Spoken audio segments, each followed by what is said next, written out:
Shastri master ಮತ್ತವರ ಮಕ್ಕಳು ಗದ್ಯ ಭಾಗದ ಮುಂದುವರೆದ ಭಾಗವನ್ನು ಇವತ್ತಿನ ತರಗತಿಯಲ್ಲಿ ನಾವು ನೋಡೋಣ. ಹಿಂದಿನ ತರಗತಿಯಲ್ಲಿ ನಡೆದಂತಹ ಕಥೆಯನ್ನು ಒಮ್ಮೆ ನೆನಪಿಸಿಕೊಳ್ಳೋದಾದ್ರೆ, ಲೇಖಕರ ಬಾಲ್ಯ ಶುರುವಾಗಿದ್ದು ಅಕ್ಕನ ಊರಿನಲ್ಲಿ. ಅಕ್ಕನ ಊರಿನಲ್ಲಿ ಇವರು ದನ ಕಾಯುವಂತಹ ಹುಡುಗರ ಜೊತೆ ಸೇರಿಕೊಂಡು ಇವರೂ ಕೂಡ ದನ ಕಾಯುವುದಕ್ಕೆ ಹೊರಟು ಬಿಡ್ತಾರೆ. ಅಕ್ಕ ಶಾಲೆಗೆ ಸೇರಿಸಿದರೂ ಕೂಡ ಲೇಖಕರು ಶಾಲೆಗೆ ಚಕ್ಕರ್ ಹೊಡೆದು ದನ ಕಾಯುವವರ ಜೊತೆ ದನ ಕಾಯುವುದಕ್ಕೆ ಹೊರಟುಬಿಡ್ತಿರ್ತಾರೆ. ಯಾಕೆಂದ್ರೆ ದನ ಕಾಯುವಂತಹ ಕೆಲಸ ಅಂದ್ರೆ ತುಂಬಾ ಖುಷಿ ಕೊಡುವಂತಹ ವಿಚಾರ. ಸೊಂಟಕ್ಕೆ ರೊಟ್ಟಿ ಬುತ್ತಿಯನ್ನು ಕಟ್ಟಿಕೊಂಡು ಆ ಒಂದು ಕಾಡುಗಳ ಜಾಗದಲ್ಲಿ ಹಳ್ಳ, ಹೊಳೆ, ಕೆರೆ, ಬಾವಿ, ಗಿಡ, ಮರ, ಬಳ್ಳಿ, ಬೆಟ್ಟ, ಗುಡ್ಡ, ಹಣ್ಣು ಹಂಪಲುಗಳ ಮಧ್ಯೆ ಬೋರುಳು ಹಿಡಿಯುತ್ತಾ, ಪೀಪಿ ಊದುತ್ತಾ, ಕೃಷ್ಣನಂತೆ ಹುಡುಗಿಯರ ಜೊತೆ ಕಣ್ಣ ಮುಚ್ಚಾಲೆ ಆಡುತ್ತಾ, ಬಳಿ ಚಕ್ಕರಾಟ ಆಡುತ್ತಾ, ಕೋಲಂಬ ಗುಳ್ಳಿ ಆಟ ಆಡುತ್ತಾ, ಲೋಡ್ ಲೋಡ್ ತಿಮ್ಮಯ್ಯ ಆಟ ಆಡುತ್ತಾ ಖುಷಿ ಪಡೋದು ಅಂದ್ರೆ ತುಂಬಾ ಮನಸ್ಸಿಗೆ ಸಮಾಧಾನವನ್ನು ಕೊಡುವಂತಹ ಸಂಗತಿ. ಹಾಗಾಗಿ ಇಂಥ ಖುಷಿ ವಿಚಾರವನ್ನು ಬಿಡಬಾರದು ಅಂತ ಲೇಖಕರು ದನ ಕಾಯುವುದಕ್ಕೆ ಹೊರಡ್ತಾರೆ. ಈಗಿರುವಂತಹ ಸಂದರ್ಭದಲ್ಲಿ ಏನಾಯಿತು, ಮುಂದಿನ ಭಾಗವನ್ನ ನೋಡ್ಕೊಳ್ಳಿ. ನಮ್ಮೂರಲ್ಲಿ ನಮ್ಮವನಿಗೂ ಹೊಸದಾಗಿ ಆರಂಭವಾದ ಸರ್ಕಾರಿ ಶಾಲೆಗೆ ಬಂದ ಶಾಸ್ತ್ರಿ ಮಾಸ್ತರರಿಗೂ ಗೆಳೆತನವಾಯಿತು. ಅವರೂರಲ್ಲಿ ಒಂದು ಸರ್ಕಾರಿ ಶಾಲೆ ಆರಂಭವಾಯಿತು. ಹೊಸದಾಗಿ ಸರ್ಕಾರಿ ಶಾಲೆಯನ್ನ ಪ್ರಾರಂಭ ಮಾಡಿದ್ರು. ಆ ಸರ್ಕಾರಿ ಶಾಲೆಗೆ ಒಬ್ಬರು ಮೇಷ್ಟ್ರು ಬಂದರು. ಯಾರು? ಶಾಸ್ತ್ರಿ ಮಾಸ್ತರ್ ಅಂತ ಒಬ್ಬರು ಮೇಷ್ಟ್ರು ಬಂದರು. ಆ ಮೇಷ್ಟ್ರಿಗೂ ಇವರು ಮಾವರಿಗೂ ಬಹುಬೇಗನೆ ಗೆಳೆತನ ಬೆಳೆದ್ಬಿಡ್ತು, ಸ್ನೇಹ ಬೆಳೆದ್ಬಿಡ್ತು. ಈ ಗೆಳೆತನದ ಗುರುತಿಗಾಗಿ ಅಕ್ಕನೂರಿನಲ್ಲಿ ದನ ಕಾಯುತ್ತಿದ್ದ ನನಗೆ ಸಾಲಿ ಕಲಿಸುವ ವಿಚಾರ ಶಾಸ್ತ್ರಿ ಮಾಸ್ತರರು ವ್ಯಕ್ತಪಡಿಸಿದರು. ಯಾವಾಗ ಈ ಶಾಲೆ ಪ್ರಾರಂಭವಾಗಿ ಶಾಸ್ತ್ರಿ ಮಾಸ್ತರ್ ಅನ್ನುವ ಮೇಷ್ಟ್ರು ಬಂದು ಶಾಸ್ತ್ರಿ ಮಾಸ್ತರರಿಗೂ ಲೇಖಕರ ಮಾವನಿಗೂ ಗೆಳೆತನವಾದಾಗ ಶಾಸ್ತ್ರಿ ಮಾಸ್ತರ್ ಹೇಳಿದ್ರು ಇವರು ಮಾವನಿಗೆ, ಯಾಕೆ ನಿಮ್ಮ ಹುಡುಗರಿಗೆ ಶಾಲೆಗೆ ಸೇರಿಸಬಾರ್ದು? ಅಲ್ಲಿ ಹೋಗಿ ದನ ಕಾಯ್ತಿದ್ದಾನಲ್ಲ, ಶಾಲೆಗೆ ಸೇರಿಸ್ರಿ ಅನ್ನುವಂತಹ ಮಾತನ್ನ ವಿಚಾರವನ್ನ ಶಾಸ್ತ್ರಿ ಮಾಸ್ತರು ವ್ಯಕ್ತಪಡಿಸಿದ್ರು. ಆಗ ಇದರಿಂದ ನನ್ನ ತಂದೆ ಬಂದು ನನ್ನನ್ನು ಹೊಡೆದು ಬಡೆದು ನನ್ನ ಪ್ರೀತಿಯ ದನಗಳನ್ನು, ಗೆಳೆಯರನ್ನು, ನಾನು ಪ್ರೀತಿಸಿದ ಹೊಳೆ, ಹಳ್ಳ, ಗಿಡ, ಮರ, ಬೆಟ್ಟ, ಗುಡ್ಡ, ಹಣ್ಣು ಹಂಪಲು, ಬೋರುಳುಗಳಿಂದ ಅಗಲಿಸಿ ಎಳೆದುಕೊಂಡು ಊರಿಗೆ ತಂದನು. ಇಷ್ಟು ಹೇಳಿದ್ದೇ ತಡ ಅವರಪ್ಪ ಬಂದ್ರು. ಅಕ್ಕನ ಊರಿನಿಂದ ಇವರನ್ನ ಊರಿಗೆ ಹಾಕೊಂಡು ಬಂದ್ರು. ಇವರ ಎಲ್ಲ ಪ್ರೀತಿಯ ಸ್ಥಳಗಳಿಂದ, ಇವರು ಯಾವಾಗಲೂ ಪ್ರೀತಿಸುತ್ತಿದ್ದಂತಹ ಹೊಳೆ, ಹಳ್ಳ, ಗಿಡ, ಮರ, ಗುಡ್ಡ, ಬೆಟ್ಟ, ಹಣ್ಣು ಹಂಪಲು, ಬೋರುಳುಗಳು, ಇವೆಲ್ಲದರಿಂದ ದೂರ ಮಾಡಿ ಹೊಡೆದು ಬಡಿದು ಲೇಖಕರನ್ನ ಅವರ ತಂದೆ ಊರಿಗೆ ಎಳೆದುಕೊಂಡು ಬಂದರು. ಇಲ್ಲಿ ತನಕ ಬಯಲು ಶಾಲೆಯಲ್ಲಿದ್ದ ನನಗೆ 4 ಗೋಡೆಗಳ ಕೋಟೆ ಬಂಧನದಲ್ಲಿ ಬಂಧಿಸಿದರು. ಈಗ ಸ್ವತಂತ್ರವಾಗಿದ್ರು. ಕಾಡಿನಲ್ಲಿ ದನಗಳನ್ನು ಮೇಯಿಸುತ್ತಾ, ಎಲ್ಲೆಂದರಲ್ಲಿ ತಿರುಗಾಡುತ್ತಾ ಸ್ವಚ್ಛಂದವಾಗಿ ಬದುಕ್ತಾ ಇದ್ರು ಲೇಖಕರು. ಆದರೆ ಅಪ್ಪ ಊರಿಗೆ ಎಳೆದುಕೊಂಡು ಬಂದು 4 ಗೋಡೆಗಳಲ್ಲಿ ಬಂಧಿಸಿದರು.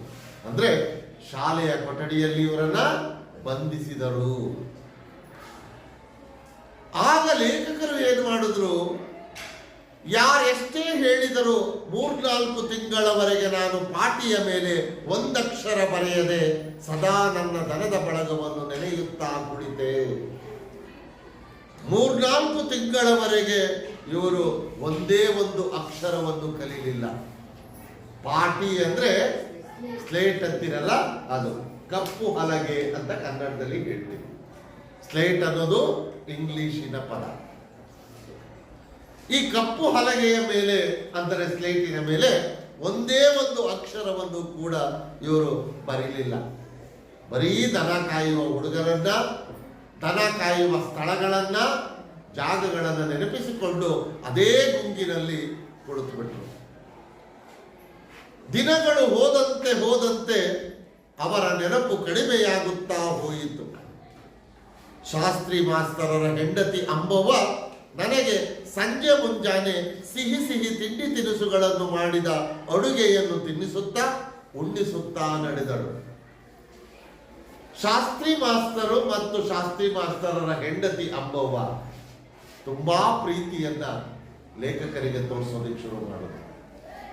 ಮನೆಯಲ್ಲಿ ಮಾಡಿದಂತಹ ಸಿಹಿ ಸಿಹಿಯಾದಂತಹ ತಿಂಡಿ ತಿನಿಸುಗಳನ್ನ ಲೇಖಕರಿಗೆ ಕೊಡುತ್ತಾ ತಿನ್ನಿಸುತ್ತಾ ಉಣ್ಣಿಸುತ್ತಾ ಹೀಗೇ ಕಾಲವನ್ನ ಕಳೆದರು.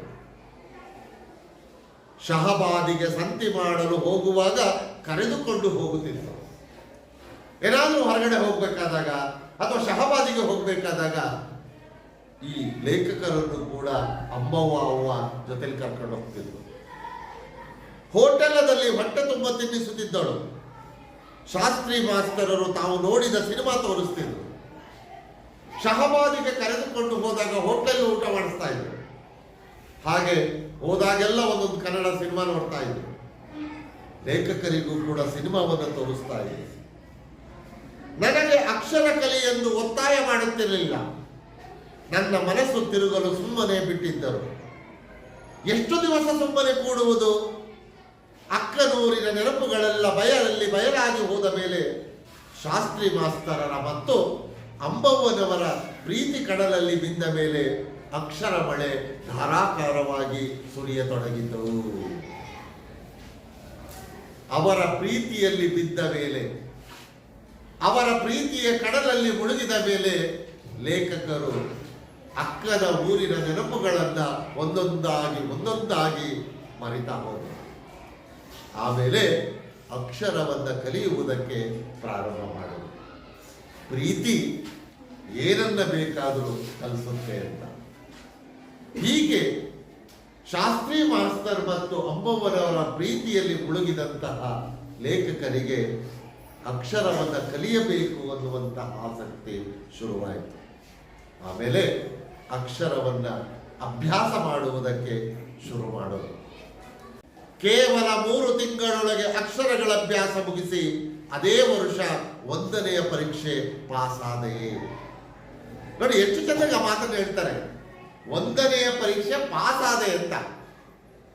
ಕೇವಲ 3 ತಿಂಗಳಲ್ಲಿ ಅಕ್ಷರಗಳ ಅಭ್ಯಾಸವನ್ನ ಮಾಡಿ ಅಕ್ಷರಗಳನ್ನ ಚೆನ್ನಾಗಿ ಕಲಿತು 1ನೇ ತರಗತಿಯನ್ನ ಲೇಖಕರೇ ಬರೆದು ಪಾಸ್ ಆದರು. ಶಿಕ್ಷಕರು ಅವರನ್ನು ಸುಮ್ಮನೆ ಪಾಸ್ ಮಾಡಲಿಲ್ಲ. ಇವರು ಚೆನ್ನಾಗಿ ಬರೆದ್ರು, ಅವರು ಪಾಸ್ ಆದರು. ಹಿಂದೆ ದನ ಕಾಯಲು ಹೋಗುವಾಗ ಹತ್ತಿದ್ದ ಅಡವಿ ರುಚಿ ಈಗ ಸಾಲಿ ಕಡೆ ತಿರುಗಿತು. ಕಾಡಿನ ರುಚಿಯೆಲ್ಲ ಹೊರಟು ಹೋಯಿತು. ದನ ಕಾಯುವ ರುಚಿಯೆಲ್ಲ ಹೊರಟು ಹೋಯಿತು. ಈಗ ಶಾಲೆಯ ರುಚಿಯನ್ನು ಅವರು ಅಂಟಿಸಿಕೊಂಡರು. ಈಗ ಲೇಖಕರಿಗೆ ಶಾಲೆಯ ರುಚಿ ಆರಂಭವಾಯಿತು. ಅಲ್ಲಿಂದ ಪ್ರತಿ ವರ್ಷ ಪಾಸಾಗುತ್ತಾ ನಡೆದೆ. ಚೆನ್ನಾಗಿ ಓದ್ತಿದ್ರು ಪಾಸ್ ಆಗ್ತಿದ್ರು. ಅಲ್ಲಿ ತನಕ ಮಾಸ್ತರರಿಗೆ ಮಕ್ಕಳಾಗಿರಲಿಲ್ಲ. ಬಹಳ ವರ್ಷಗಳವರೆಗೆ ಶಾಸ್ತ್ರಿ ಮಾಸ್ತರಿಗೆ ಮಕ್ಕಳಾಗಿರಲಿಲ್ಲ. ನನ್ನನ್ನು ಅವರು ತಮ್ಮ ಮನೆಯ ಮಗನೆಂದು ತಿಳಿದು ತಮ್ಮ ಮನೆಯಲ್ಲಿ ಇಟ್ಟುಕೊಂಡಿದ್ದರು. ನೋಡಿ, ಬೇರೆಯವರ ಮಕ್ಕಳನ್ನ ತಮ್ಮ ಮಕ್ಕಳು ಎಂದು ಭಾವಿಸಿಕೊಂಡು ಪ್ರೀತಿಯಿಂದ ಸಾಕುವುದಿದೆಯಲ್ಲ, ಇದು ಬಹಳ ದೊಡ್ಡ ವಿಚಾರ. ಯಾವುದೇ ರೀತಿಯಲ್ಲೂ ಶಾಸ್ತ್ರಿ ಮಾಸ್ತರರಿಗೂ ಲೇಖಕರಿಗೂ ಯಾವುದೇ ಸಂಬಂಧ ಇಲ್ಲ. ಇದ್ದದ್ದು ಕೇವಲ ಲೇಖಕರ ಮಾವನಿಗೂ ಶಾಸ್ತ್ರಿ ಮಾಸ್ತರರಿಗೂ ಇದ್ದದ್ದು ಗೆಳೆತನ ಅಷ್ಟೇ. ಆ ಗೆಳೆತನದ ಗುರುತಿಗಾಗಿ ಶಾಸ್ತ್ರಿ ಮಾಸ್ತರರು ಲೇಖಕರನ್ನ ತನ್ನ ಮನೆಯಲ್ಲೇ ಇಟ್ಕೊಂಡು, ಮಗನ ರೀತಿಯಲ್ಲಿ ಇಟ್ಕೊಂಡು ನಾನು 4ನೇ ವರ್ಗ ಪಾಸಾಗುವ ಹೊತ್ತಿಗೆ ಅವಳಿ ಜವಳಿ ಗಂಡು ಮಕ್ಕಳು ಹುಟ್ಟಿದವು. ಇವರು 4ನೇ ಕ್ಲಾಸ್ ಪಾಸ್ ಆಗುವಷ್ಟೊತ್ತಿಗೆ 2 ಮಕ್ಕಳು ಶಾಸ್ತ್ರಿ ಮಾಸ್ತರರಿಗೆ ಹುಟ್ಟು. ಅವರ ಖುಷಿ ಕಡಲಾಗಿ ಹೋಯಿತು. 1 ಬೇಕು 2 ಸಾಕು ಎನ್ನುವ ಕುಟುಂಬ ಯೋಜನೆಯ ಭರತವಾಕ್ಯದಂತೆ ಶಾಸ್ತ್ರಿ ಮಾಸ್ತರರು ಶಸ್ತ್ರಚಿಕಿತ್ಸೆ ಮಾಡಿಸಿದರು. ಅಂಬವ್ವದವರಿಗೆ ಆಪರೇಷನ್ ಮಾಡಿಸಿದರು. ಸಂತಾನ ಹರಣ ಶಸ್ತ್ರಚಿಕಿತ್ಸೆ ಅಂತ ಕರೀತೀವಿ. ಮಕ್ಕಳಾಗದಂತೆ ಮಾಡುವಂತಹ ಆಪರೇಷನ್ ಮಾಡಿಸಿದ್ರು. 2 ಮಕ್ಕಳು ಸಾಕು ಅಂತ. ಆಮೇಲೆ ಅದೇ ವರ್ಷ ಅವರಿಗೆ ಶಹಬಾದಿಗೆ ವರ್ಗವಾಯಿತು. ನನ್ನದು 4ನೇ ವರ್ಗ ಮುಗಿದಿತ್ತು. ಅವರ ಜೊತೆ ಮುಂದಿನ ಓದಿಗಾಗಿ ಹೊರಟೆ. ಲೇಖಕರನ್ನೂ ಕೂಡ ಶಾಸ್ತ್ರಿ ಮಾಸ್ಟರ್ ಜೊತೆಗೆ ಕರ್ಕೊಂಡು ಹೊರಟ್ಬಿಟ್ರು. ಶಹಬಾದಿಗೆ ವರ್ಗ ಆಯಿತು, ಟ್ರಾನ್ಸ್ಫರ್ ಆಯಿತು. ಶಹಬಾದಿಗೆ ಶಾಸ್ತ್ರಿ ಮಾಸ್ತರರು ಹೊರಟರು. ಅವರ ಜೊತೆಯಲ್ಲಿ ಲೇಖಕರು ಕೂಡ ಹೊರಟರು. ನೋಡಿ, ಶಾಸ್ತ್ರಿ ಮಾಸ್ತರರ ಗುಣ ಎಂಥದ್ದು ಅಂದ್ರೆ, ತಮಗೆ 2 ಗಂಡು ಮಕ್ಕಳಾದರೂ ನನ್ನನ್ನು ಬಿಡಲಿಲ್ಲ. ಶಾಸ್ತ್ರಿ ಮಾಸ್ತರರು ಇವರನ್ನು ಬಿಡಲೇ ಇಲ್ಲ. ಪ್ರೀತಿಯಿಂದ ಜೊತೆಯಲ್ಲೇ ಕರ್ಕೊಂಡು ಹೋದರು. ಶಹಬಾದಿನಲ್ಲಿ ತಮ್ಮ ಮನೆಯಲ್ಲಿ ಇಟ್ಟುಕೊಂಡರು. ನಮಗೆ 3 ಮಕ್ಕಳು ಎಂದು ಅವರು ಮನೆಗೆ ಬಂದವರಿಗೆ ಹೇಳುತ್ತಿದ್ದರು. 3 ಮಕ್ಕಳು ಅಂತ ಹೇಳ್ಕೊಳ್ಳೋದಿಕ್ಕೆ ದೊಡ್ಡ ಗುಣ ಇರಬೇಕು ಅಂತ. ಸಾಮಾನ್ಯವಾಗಿ ಬೇರೆಯವರ ಮಕ್ಕಳನ್ನ ನಮ್ಮ ಮಕ್ಕಳು ಅಂತ ಹೇಳ್ಕೊಳ್ಳೋರು ತುಂಬಾ ಕಡಿಮೆ. ಆದರೆ ಶಾಸ್ತ್ರಿ ಮಾಸ್ತರರು ತನಗೆ 2 ಮಕ್ಕಳಾಗಿದ್ರು 3 ಮಕ್ಕಳು ಅಂತ ಹೇಳ್ಕೊಳ್ತಿದ್ರು. ಲೇಖಕರನ್ನು ಮಗ ಅಂತ ಭಾವಿಸಿಕೊಂಡಿದ್ರು. ಹಳ್ಳಿಯಲ್ಲಿದ್ದಂತೆ ಇಲ್ಲಿಯೂ ಇರತೊಡಗಿದೆ. ಶಾಸ್ತ್ರಿ ಮಾಸ್ತರರು ಪಾಠ ಹೇಳುತ್ತಿದ್ದರು. ಅಂಬವ್ವ ಅವ್ವ ಅಡಿಗೆ ಮಾಡುತ್ತಿದ್ದಳು. ನಾನು ಕಸ ಒಡೆದು ನೀರು ತರುವುದು, ಬಜಾರಿಗೆ ಹೋಗಿ ಕಾಯಿ ಪಲ್ಯ ಕುಳ್ಳು ಕಟ್ಟಿಗೆ ತರುವುದು ಮಾಡುತ್ತಿದ್ದೆ. ಎಲ್ಲರೂ ಕೂಡಿ ಉಣ್ಣುತ್ತಿದ್ದೆವು. ಹಳ್ಳಿಯಲ್ಲಿ ಹೇಗಿದ್ರೋ ಹಾಗೆ ಇವರ ಮನೆಯಲ್ಲೂ ಕೂಡ ಹಾಗೇ ಇರ್ತಾ ಇದ್ರು. ಒಂದ್ ಕಡೆ ಶಾಸ್ತ್ರಿ ಮಾಸ್ತರು ಪಾಠ ಮಾಡ್ತಿದ್ರು, ಅಂಬವ್ವ ಅಡಿಗೆ ಮಾಡ್ತಿದ್ದು, ಇವರು ಮನೆಗೆ ನೀರು ತರೋದು, ಮನೆ ಕಸ ಹೊಡೆಯೋದು, ಬಜಾರಿಗೆ ಹೋಗಿ ಮಾರುಕಟ್ಟೆಗೆ ಹೋಗಿ ತರಕಾರಿ ತರೋದು, ಕುಳ್ಳು ಕಟ್ಟಿಗೆ ಮತ್ತು ಪುಳ್ಳೆ ಸೌದೆಗಳನ್ನು ತರೋದು, ಈ ಎಲ್ಲ ಕೆಲಸಗಳನ್ನ ಲೇಖಕರು ಮಾಡ್ತಾ ಇದ್ರು. ಆದ್ಮೇಲೆ ಎಲ್ಲರೂ ಕೂಡಿ ಜೊತೆಯಾಗಿ ಊಟವನ್ನು ಮಾಡ್ತಾ ಇದ್ರು. ಪ್ರತಿ ರವಿವಾರ ಕೂಡಿ ಸಿನಿಮಾಕ್ಕೆ ಹೋಗುತ್ತಿದ್ದೆವು. ಪ್ರತಿ ಶನಿವಾರ ಎಲ್ಲರೂ ಕೂಡ ಸಿನಿಮಾಕ್ಕೆ ಹೋಗ್ತಿದ್ರು. ಆ ಹುಡುಗರು ನನ್ನ ಬಿಟ್ಟು ಒಂದು ಗಳಿಗೆ ಇರುತ್ತಿರಲಿಲ್ಲ. ನಾನು ಸಾಲಿಗೆ ಹೊರಟರೆ ಅಳುತ್ತಿದ್ವು. ಹೊರಗಿನಿಂದ ಬಂದ ಕೂಡಲೇ ತೆಕ್ಕೆಗೆ ಬೀಳ್ತಾ ಇದ್ವು. ಹೀಗೆ ದಿನಗಳು ಸಾಗಿದವು. ಆ 2 ಮಕ್ಕಳು ಲೇಖಕರನ್ನು ತುಂಬಾ ಹಚ್ಕೊಂಡ್ಬಿಟ್ರು. ಏನಾದ್ರು ಶಾಲೆಗೆ ಹೊರಟ್ರೆ ಅವು ಒಳಗೆ ಶುರು ಮಾಡ್ತಿದ್ವು. ಬಂದ ತಕ್ಷಣ ಲೇಖಕರನ್ನು ತಪ್ಕೊಂಡ್ಬಿಡ್ತಿದ್ವು. ಅಷ್ಟು ಪ್ರೀತಿ ಆ ಮಕ್ಕಳಲ್ಲಿ ಲೇಖಕರಿಗೂ ಇತ್ತು, ಮಕ್ಕಳಿಗೂ ಕೂಡ ಲೇಖಕರ ಬಗ್ಗೆ ಇತ್ತು. ಹೀಗೆ ಒಂದಷ್ಟು ದಿನಗಳು ಕಳೆದು ಲೇಖಕರು 10ನೇ ತರಗತಿಯಲ್ಲಿ ಇದ್ರು. ನಾನು 10ನೇ ವರ್ಗದಲ್ಲಿದ್ದೆ. ಆ 2 ಹುಡುಗರಿಗೆ ನರ್ಸರಿ ಶಾಲೆಗೆ ಸೇರಿಸಲಾಗಿತ್ತು. ನಾನು ಮಾಸ್ತರ ಸೇರಿ ಶಾಲೆಗೆ ಹೋಗಿದ್ದೆವು. ಆ 2 ಹುಡುಗರನ್ನ ನರ್ಸರಿ ಕಾನ್ವೆಂಟ್ಗೆ ಸೇರಿಸಿದ್ರು. ಇವರು ಮೇಷ್ಟ್ರು ಮಾಸ್ತರ್, ಶಾಸ್ತ್ರಿ ಮಾಸ್ತರ್ ಶಾಲೆಗೆ ಹೋಗಿದ್ರು. ಅಂಬವ್ವ ಅವ್ವ ಅಡುಗೆ ಕೆಲಸ ಮುಗಿಸಿಕೊಂಡು ಕಸೂತಿ ಹಾಕುತ್ತಾ ಒಬ್ಬಾಕಿನೇ ಮನೆಯಲ್ಲಿ ಇದ್ದಳು. ಕಸೂತಿ ಹಾಕುತ್ತಾ, ಕಸೂತಿ ಅಂದ್ರೆ ಏನು ಅಂತ ಗೊತ್ತಾ? ಬಟ್ಟೆಯ ಮೇಲೆ ದಾರದಿಂದ ಚಿತ್ರ ಬಿಡಿಸುವುದು. ಬಟ್ಟೆಯ ಮೇಲೆ ದಾರದಿಂದ, ಈಗೆಲ್ಲ ಡಿಸೈನ್ಗಳು ಬಿಡಿಸ್ತಾರಲ್ರಿ, ಈಗೆಲ್ಲ ಪ್ರಿಂಟೆಡ್ ಮೆಟೀರಿಯಲ್ ಬಂದ್ಬಿಟ್ಟಿದೆ. ಮೊದಲೆಲ್ಲ ಆ ಎಲ್ಲ ಕೈಯಲ್ಲೇ ಹಾಕ್ತಾ ಇದ್ರು. ಅಂತಹ ಒಂದು ಚಿತ್ರವನ್ನ ಬಿಡಿಸುತ್ತಾ ಹೊಲಿಗೆ ಹಾಕ್ತಾ ಮನೇಲಿದ್ರು. ಆಗ ಮಧ್ಯಾಹ್ನ 2 ಆಗಿರಬೇಕು ಅಂದ್ರೆ 2 ಗಂಟೆ ಆಗಿತ್ತು. ನಿತ್ಯ ಮುಂಜಾನೆ ಹುಡುಗರಿಗೆ ಸಾಲಿಗೆ ಕಳಿಸಲು ಅಂಬವ್ವ ಅವ್ವ ಹೋಗಿ ಸಂಜೆ ಕರೆದುಕೊಂಡು ಬರುತ್ತಿದ್ರು. ಇದು ಅಂಬವ್ವ ಅವ್ವಳ ಕೆಲಸ. ಬೆಳಿಗ್ಗೆ ಆ ಮಕ್ಕಳನ್ನು ಹೋಗಿ ಶಾಲೆಗೆ ಬಿಟ್ಬಿಟ್ಟು ಬರೋದು, ಮತ್ತೆ ಸಾಯಂಕಾಲ ಹೋಗಿ ಮಕ್ಕಳನ್ನು ಶಾಲೆಯಿಂದ ಕರ್ಕೊಂಡು ಬರೋದು. ಅವತ್ತು ಮಧ್ಯಾಹ್ನ ಯಾಕೋ ಏನೋ ಶಾಲೆ ಬಿಟ್ಟಿದ್ದರಿಂದ ಹುಡುಗರು ತಾವೇ ರೋಡಿನ ಮೇಲೆ ನಡೆಯುತ್ತಾ ಆಟ ಆಡುತ್ತಾ ಬರ್ತಿದ್ರು. ಕಾರಣ ಗೊತ್ತಿಲ್ಲ. ಅವತ್ತು ಯಾಕೋ ಏನೋ 2 ಗಂಟೆಗೆ ಶಾಲೆ ಬಿಟ್ಟುಬಿಟ್ಟಿದ್ದಾರೆ. ಇದು ತಾಯಿಗೆ ಗೊತ್ತಿಲ್ಲ, ಅಮ್ಮವ್ವಳಿಗೆ ಗೊತ್ತಿಲ್ಲ. ಶಾಲೆ ಅವತ್ತು 2 ಗಂಟೆಗೆ ಬಿಟ್ಬಿಟ್ಟಿದ್ದಾರೆ. ಶಾಲೆ ಬಿಟ್ಟಿದ್ರಿಂದ ಏನ್ ಮಾಡಿದ್ವಿ ಮಕ್ಕಳು, ಅವರಿಬ್ಬರೇ ರಸ್ತೆಯಲ್ಲಿ ನಡೆದುಕೊಂಡು ಬರ್ತಾ ಇದ್ರು. ಆಗೇನಾಯ್ತು, ತೀವ್ರ ವೇಗವಾಗಿ ಬಂದ ಲಾರಿಗೆ 2 ಹುಡುಗರು ಸಿಕ್ಕು ಗಿಜಗುಳುಕಿ ಹಾಗೆ ಹೋದರು.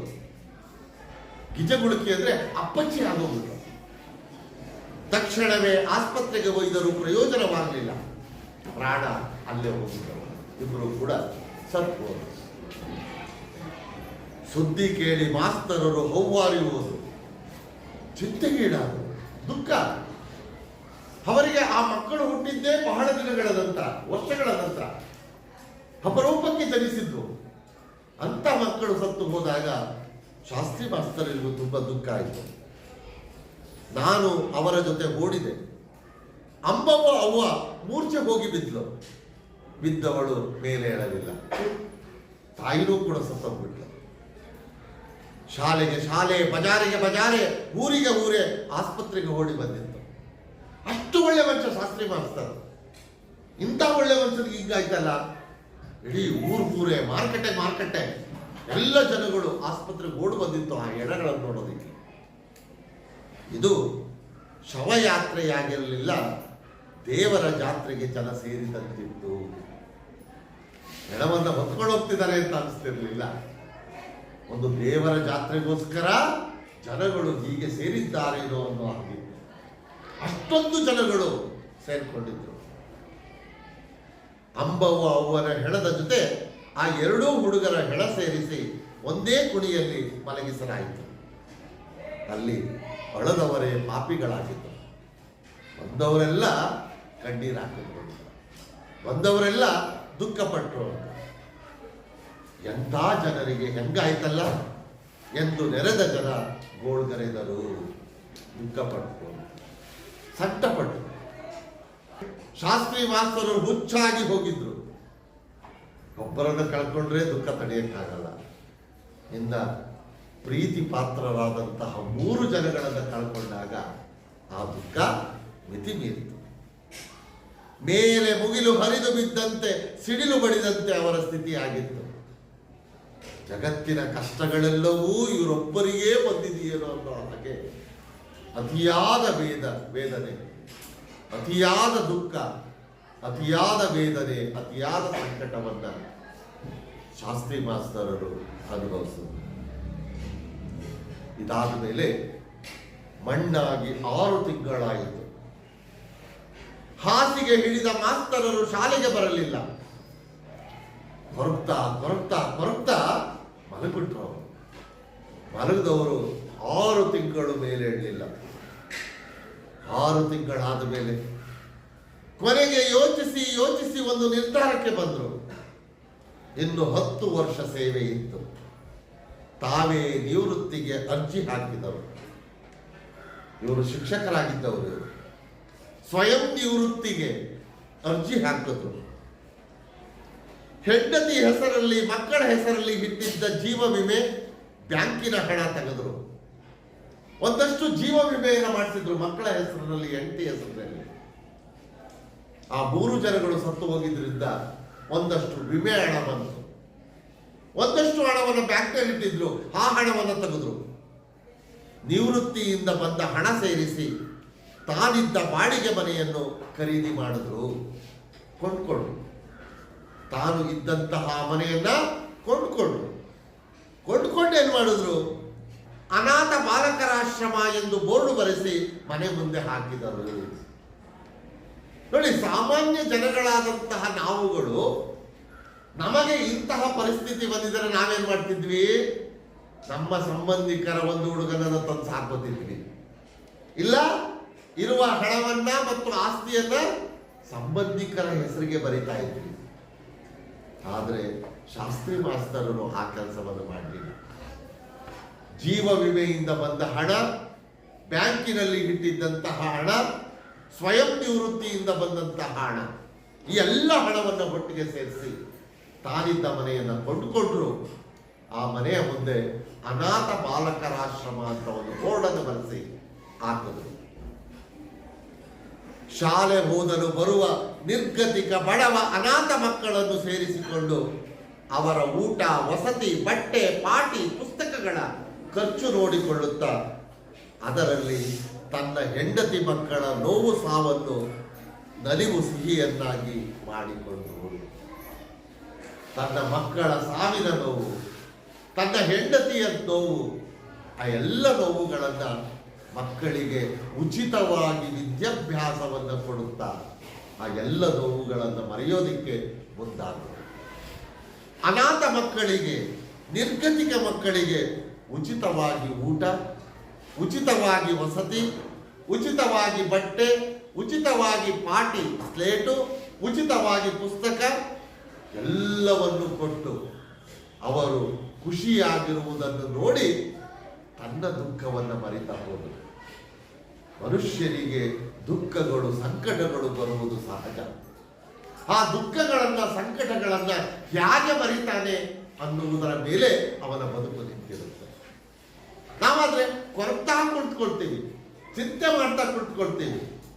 ಆ ಚಿಂತೆಯನ್ನು ಮರೆಯುವುದಕ್ಕೆ ಮತ್ತೊಂದು ಉಪಯುಕ್ತವಾದಂತಹ ಮಾರ್ಗ ಇದೆ ಅನ್ನೋದನ್ನ ನಾವು ಕಂಡುಕೊಳ್ಳೋದಿಲ್ಲ.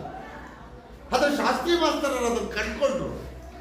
ಅನಾಥ ಬಾಲಕಾಶ್ರಮವನ್ನು ತೆರೆದು ಅನಾಥ ಮಕ್ಕಳಿಗೆ, ನಿರ್ಗತಿಕ ಮಕ್ಕಳಿಗೆ ಉಚಿತವಾದಂತಹ ಶಿಕ್ಷಣವನ್ನು ಕೊಡ್ತಾ ತನಗಿದ್ದ ನೋವನ್ನು, ಕಷ್ಟಗಳನ್ನು ಮರಿತಾ ಹೋದರು. ಇದಿಷ್ಟು ನೆನಪು ಲೇಖಕರು ಹೈಸ್ಕೂಲಿನ ವರಾಂಡದಲ್ಲಿ ಕುಳಿತುಕೊಂಡಾಗ ಬಂದಂತಹ ನೆನಪು. ಈಗಾಗಲೇ ಬೆಳಗಿನ ಜಾವ 6 ಗಂಟೆ ಆಗಿದೆ. 6 ಗಂಟೆಗೆ ಏನಾಯಿತು? ಕಂಪನಿಯ ಬಂಬು ಊದಿತು, ಕೇಳಿ ಎಚ್ಚರವಾಯಿತು. ಕಂಪನಿ ಅಂದ್ರೆ ಕಾರ್ಖಾನೆಯ ಬಂಬು, ಆ ಶಬ್ದ ಸೈರನ್ ಅಂತ ಹೇಳ್ತೀವಿ. ಒಂದು ದೊಡ್ಡದಾದಂತಹ ಜೋರಾದಂತಹ ಒಂದು ಶಬ್ದ ಬಂತು. ಕೇಳಿ ಎಚ್ಚರ ಆಯಿತು. ಇವರು ಎದ್ರು. ಮುಂದಿನ ನೆನಪುಗಳು ನಿಂತವು. ಇವರು ಗುಲ್ಬರ್ಗಾದಿಂದ ಬಂದದ್ದು ಊರಿಗೆ ಹೋಗ್ಬೇಕು ಅಂತ. ಅಣ್ಣ ಟೆಲಿಗ್ರಾಮ್ ಕಳಿಸಿದಾನೆ, ಆ ಕಾರಣದಿಂದ ಊರಿಗೆ ಹೋಗ್ಬೇಕು ಅಂತ ಬಂದವರು ಲೇಖಕರು. ಈಗ ಆ ನೆನಪುಗಳೆಲ್ಲವೂ ಮರೆತು ಹೋದವು. ಲುಂಗಿ ಬ್ಯಾಗಿನೊಳಗಿಟ್ಟುಕೊಂಡು ಶಾಲೆಯ ಆವರಣದಲ್ಲಿದ್ದ ನಳದಲ್ಲಿ ಮುಖ ತೊಳೆದುಕೊಂಡೆನು. ನಳ ದಲ್ಲಿಯಲ್ಲಿ ಮುಖ ತೊಳ್ಕೊಂಡು ಅಲ್ಲೇ ಸಮೀಪದಲ್ಲಿದ್ದ ಶಾಸ್ತ್ರಿ ಮಾಸ್ತರರ ಅನಾಥ ಬಾಲಕಾಶ್ರಮಕ್ಕೆ ಹೋಗಬೇಕೆನಿಸಿತು. ಹೊರಟೆ. ಊರಿಗೆ ಹೋಗ್ಬೇಕು ಅನ್ನೋ ನೆನಪು ನಿಂತೋಯ್ತು. ಶಾಸ್ತ್ರಿ ಮಾಸ್ತರರ ಆಶ್ರಮಕ್ಕೆ ಹೋಗ್ಬೇಕು ಅನಿಸ್ತು. ಹೊರಟರು. ಮೊದಲಿನ ಶಹಬಾದ್ ಈಗ ಇರಲಿಲ್ಲ. ತುಂಬಾ ದಿವಸ ಆಗಿತ್ತು ಶಹಬಾದಿಗೆ ಬಂದವರು. ಬಹಳ ದಿನ ಆಗಿತ್ತು ಶಹಬಾದ್ ತಾಲೂಕು ಕೇಂದ್ರವನ್ನು ನೋಡಿ. ಈಗ ಮೊದಲು ನೋಡಿದ್ದಕ್ಕಿಂತ ತುಂಬಾ ಬದಲಾವಣೆಯಾಗಿದೆ.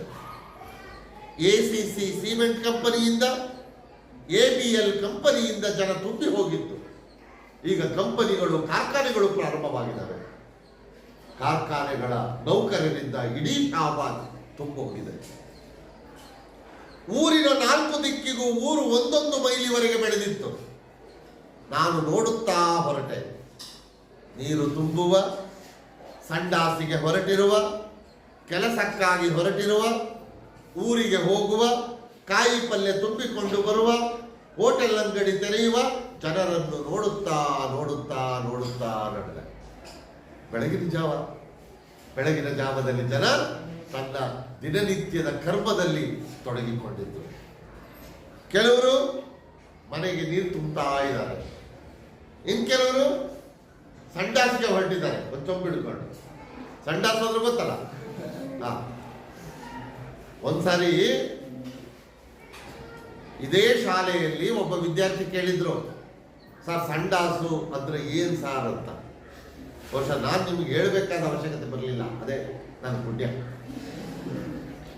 ಕೆಲಸಕ್ಕಾಗಿ ಹೊರಟಿರುವ, ಊರಿಗೆ ಹೋಗುವ, ಕಾಯಿ ಪಲ್ಯ ತುಂಬಿಕೊಂಡು ಬರುವ, ಬೆಳಗಿನ ಜಾವ ಒಂದು ಗಾಡಿಯಲ್ಲಿ ತರಕಾರಿಗಳನ್ನು ತುಂಬಿಕೊಂಡು ಮಾರಾಟ ಮಾಡಲಿಕ್ಕೆ ಬರ್ತಾರೆ. ಹೋಟೆಲ್ ಅಂಗಡಿ ತೆರೆಯುವ ಜನರನ್ನು ನೋಡುತ್ತಾ ನೋಡುತ್ತಾ ಶಾಸ್ತ್ರಿ ಮಾಸ್ತರರ ಅನಾಥ ಬಾಲಕಾಶ್ರಮದ ಕಡೆಗೆ ಹೊರಟು. ಅವರಲ್ಲಿ ನನ್ನ ಜೊತೆ ಓದಿದವರು, ಆಡಿದವರು ಒಬ್ಬರೂ ಇರಲಿಲ್ಲ. ನೋಡ್ತಾ ನೋಡ್ತಾ ಹೋದ್ರು. ಅವರ ಸಹಪಾಠಿಗಳು ಯಾರೂ ಅವರ ಕಣ್ಣಿಗೆ ಕಾಣಿಸ್ಲಿಲ್ಲ. ಈಗ ಅವರೆಲ್ಲಿರುವರು, ಏನೋ ಎಂತೋ ಎಂದು ತೀರಂದಾಜ ಟಾಕೀಜ, ಬೆಂಡಿ ಬಜಾರ ಗಂಟ ನೋಡುತ್ತಾ ನೋಡುತ್ತಾ ಶಾಸ್ತ್ರಿ ಮಾಸ್ತರರ ಅನಾಥ ಬಾಲಕಾಶ್ರಮಕ್ಕೆ ಬಂದೆ. ತೀರಂದಾಜ ಟಾಕೀಜ ಅಂದ್ರೆ ತೀರಂದಾಜ ಅನ್ನೋ ಟಾಕೀಸು, ಬೆಂಡಿ ಬಜಾರ್ ಮಾರುಕಟ್ಟೆ ನೋಡ್ತಾ ಮುಂದಕ್ಕೆ ಬಂದು ಶಾಸ್ತ್ರಿ ಮಾಸ್ತರರ ಅನಾಥ ಬಾಲಕಾಶ್ರಮವನ್ನ ಸೇರ್ಕೊಂಡು, ನಾನಲ್ಲಿಗೆ ಬರುವುದರೊಳಗಾಗಿ ಹುಡುಗರೆಲ್ಲ ಎದ್ದಿದ್ದರು. ಎಲ್ಲರೂ ಎದ್ದಿದ್ದಾರೆ. ಕಸ ಗುಡಿಸುವುದು, ನೀರು ತುಂಬುವುದು ನಡೆದಿತ್ತು. ಒಂದಷ್ಟು ಹುಡುಗರು ಕಸ ಗುಡಿಸ್ತಿದ್ದಾರೆ, ಇನ್ನೊಂದಷ್ಟು ಹುಡುಗರು ನೀರು ತುಂಬುತ್ತಿದ್ದಾರೆ. ಮಾಸ್ತರರು ಆ 70ರ ವಯಸ್ಸಿನಲ್ಲೂ ವರ್ತಮಾನ ಪತ್ರಿಕೆ ಓದುತ್ತಾ ಕುಳಿತಿದ್ರು. ನ್ಯೂಸ್ ಪೇಪರ್, ದಿನಪತ್ರಿಕೆಯನ್ನು ಓದ್ತಾ ಕುಳಿತಿದ್ರು. ನಾನು ಬಂದ ಸುದ್ದಿ ಕೇಳಿ ಪೇಪರ್ ಓದುವುದನ್ನು ಬಿಟ್ಟರು. ನನ್ನನ್ನು ನೋಡಿ ಧಳ ಧಳ ಕಣ್ಣೀರು ಸುರಿಸುತ್ತಾ ಎದ್ದು ಬಂದು ನನ್ನ ತೆಕ್ಕೆಗೆ ಬಿದ್ದರು. ಪೇಪರ್ ಓದೋದನ್ನು ಬಿಟ್ಟರು. ಧಳ ಧಳಗೆ ಕಣ್ಣೀರು ಶುರುವಾಗೋದು. ಕಣ್ಣೀರು ಬಂದ್ಬಿಡ್ತು ಶಾಸ್ತ್ರಿ ಮಾಸ್ತರನಿಗೆ. ಬಂದವರು, ಅಳುತ್ತಾ ಬಂದವರು ಲೇಖಕರನ್ನ ಅಪ್ಪಿಕೊಂಡ್ಬಿಟ್ಟು, ನನ್ನ ಹಿರಿಮಗ ಬಂದ ಎಂದು ಹಬ್ಬಬ್ಬರಿಸಿ ಅಳತೊಡಗಿದ. ನನ್ನ ದೊಡ್ಡ ಮಗ ಬಂದ ಜೋರಾಗಿ ಹೇಳ್ತಿದ್ದಾರೆ, ಅಳುತ್ತಿದ್ದಾರೆ. ಅಳುತ್ತಾ ಅವರು ತುಂಬಿಕೊಂಡಿದ್ದಾರೆ. ಮಾಸ್ತರರು ಅಳುವುದು ಕೇಳಿ ಅನಾಥ ಬಾಲಕಾಶ್ರಮದ ಹುಡುಗರೆಲ್ಲ ತಮ್ಮ ಕೆಲಸ ಬಿಟ್ಟು ಓಡಿ ಬಂದರು. ನಮ್ಮ ಮೇಷ್ಟ್ರು ಯಾಕೆ ಅಳ್ತಿದ್ದಾರೆ? ಅವ್ರಿಗೆ ಗೊತ್ತಿಲ್ಲ. ಶಾಸ್ತ್ರಿ ಮಾಸ್ತರರನ್ನು ಬಿಟ್ರೆ ಲೇಖಕರನ್ನ ಮಕ್ಕಳು ನೋಡಿಲ್ಲ. ಹಾಗಾಗಿ ಯಾರು ಬಂದವರು ಯಾರು ಇವರು? ಯಾಕೆ ನಮ್ಮ ಮೇಷ್ಟ್ರು ಹೇಳ್ತಾ ಇದ್ದಾರೆ ಶಾಸ್ತ್ರಿ ಮಾಸ್ತರರು? ಹುಡುಗರು ಒಂದೂ ತೋರಿಸ್ಲಿಲ್ಲ, ನೋಡ್ತಾ ನಿಂತ್ಬಿಟ್ರು. ಎಲ್ಲರೂ ಓಡಿ ಬಂದರು. ಮಾಸ್ತರರು ನನ್ನ ತೆಕ್ಕೆಗೆ ಬಿದ್ದು ಅಳುತ್ತಿರುವುದನ್ನು ನೋಡಿ ಅವರಿಗೆ ಒಂದೂ ತಿಳಿಯದಾಗಿತ್ತು. ಹುಡುಗರು ಬೆರಗುಗೊಂಡು ನೋಡುತ್ತಾ ನಿಂತರು. ಇಂಥ ಮಹಾನ್ ವ್ಯಕ್ತಿಗೆ, ನನ್ನನ್ನು ರೂಪಿಸಿದ ಶಿಲ್ಪಿಗೆ ಇಲ್ಲಿಯವರೆಗೆ ನಾನು ಮರೆತು ಕುಂತದ್ದಕ್ಕೆ ನಾನು ಮೋಡವಾಗಿ ಸುರಿಯತೊಡಗಿದೆ. ಲೇಖಕರು ಅಳೋದಿಕ್ಕೆ ಶುರು ಮಾಡಿಬಿಡ್ತಾರೆ. ಅವರು ಕೂಡ ಇಂತಹ ಮಹಾನ್ ವ್ಯಕ್ತಿಯನ್ನ ಇಷ್ಟು ವರ್ಷ ನಾನು ಮರ್ತಿದ್ದಲ್ಲ, ನೋಡುವ ಪ್ರಯತ್ನವನ್ನು ಮಾಡಲಿಲ್ವಲ್ಲ, ಇಂತಹ ಪ್ರೀತಿ ತುಂಬಿದಂತಹ ವ್ಯಕ್ತಿಯನ್ನ ಅಂತ ಲೇಖಕರೂ ಕೂಡ ಅಳೋದಿಕ್ಕೆ ಶುರು ಮಾಡಿದರು. ಹೀಗೆ ಈ ಕಥೆಯನ್ನ ಮುಕ್ತಾಯಗೊಳಿಸ್ತಾರೆ. ಈ ಕಥೆಯಲ್ಲಿ ನಾವು ಎರಡು ಬಹಳ ಮುಖ್ಯವಾದಂತಹ ಅಂಶಗಳನ್ನ ನೆನಪಿಟ್ಕೊಳ್ಬೇಕು. ಒಂದು, ನಮಗೆ ಶಿಕ್ಷಣವನ್ನ ಕೊಟ್ಟಂತಹ, ನಮ್ಮ ಬದುಕನ್ನು ರೂಪಿಸಿದಂತಹ, ನಮ್ಮ ಬದುಕಿನಲ್ಲಿ ಸಹಾಯವನ್ನ ಮಾಡಿದಂತಹ ವ್ಯಕ್ತಿಗಳನ್ನ ನಾವೆಂದಿಗೂ ಕೂಡ ಮರೆಯಬಾರದು ಅಂತ. ಸಹಾಯ ಮಾಡುವ ವ್ಯಕ್ತಿಗಳನ್ನ ಮರೆಯುವುದಿದೆಯಲ್ಲ, ಅದು ಮಾನವೀಯತೆಯ ಧರ್ಮ ಅಲ್ಲ. ಹಾಗಾಗಿ ಮಾನವೀಯ ಧರ್ಮ ಅಲ್ಲ. ಹಾಗಾಗಿ ನಾವು ಯಾವತ್ತೂ ಕೂಡ ನಮ್ಮ ಬದುಕಿನಲ್ಲಿ ನಮಗೆ ಸಹಾಯವನ್ನ ಮಾಡಿದ, ಸಹಕಾರವನ್ನು ನೀಡಿದಂತಹ ವ್ಯಕ್ತಿಗಳನ್ನು ಯಾವಾಗಲೂ ನೆನಪಿಟ್ಟುಕೊಂಡು ಅವರನ್ನ ಸ್ಮರಿಸಬೇಕು. ಇನ್ನೊಂದು ಕಡೆ ಮನುಷ್ಯರಿಗೆ ಕಷ್ಟಗಳು ಬರುವುದು ಸಹಜ, ತೊಂದರೆಗಳು ಬರುವುದು ಸಹಜ. ಆ ಕಷ್ಟಗಳು ಬಂದಾಗ ನಾವು ಆ ಕಷ್ಟಗಳನ್ನು ಹೇಗೆ ನಿವಾರಿಸಿಕೊಳ್ತೇವೆ, ಬದುಕಿನಲ್ಲಿ ಎದುರಾಗುವಂತಹ ಸಮಸ್ಯೆಗಳನ್ನು ಹೇಗೆ ನಾವು ಪರಿಹಾರ ಮಾಡಿಕೊಳ್ತೇವೆ ಅನ್ನುವುದರ ಮೇಲೆ ನಮ್ಮ ಬದುಕು ನಿಂತಿರುತ್ತೆ. ಎಲ್ಲದಕ್ಕೂ ಕೂಡ ಒಂದೊಂದು ಮಾರ್ಗಗಳಿದ್ದಾವೆ, ಒಂದೊಂದು ದಾರಿಗಳಿದ್ದಾವೆ. ಆ ದಾರಿಗಳನ್ನು ನಾವು ಕಂಡುಕೊಳ್ಬೇಕು, ಆ ದಾರಿಯಲ್ಲಿ ನಾವು ಮುನ್ನಡೆಯಬೇಕು. ಆಗ ಮಾತ್ರ ನಮ್ಮ ಬದುಕನ್ನು ಸಾರ್ಥಕಪಡಿಸಿಕೊಳ್ಳುವುದಕ್ಕೆ ಸಾಧ್ಯ ಅನ್ನುವುದನ್ನು ಪ್ರಸ್ತುತ ಈ ಲೇಖನ ನಮಗೆ ತಿಳಿಸಿಕೊಡುವಂತಹ ಪ್ರಯತ್ನವನ್ನ ಮಾಡಿ. ಇದಿಷ್ಟು ಶಾಸ್ತ್ರಿ ಮಾಸ್ತರ್ ಮತ್ತವರ ಮಕ್ಕಳು ಅನ್ನುವಂತಹ ಕಥೆಗೆ ಸಂಬಂಧಪಟ್ಟಂತಹ ವಿಚಾರ. ಇಲ್ಲಿಗೆ ಈ ತರಗತಿಯನ್ನು ನಿಲ್ಲಿಸ್ತೇನೆ.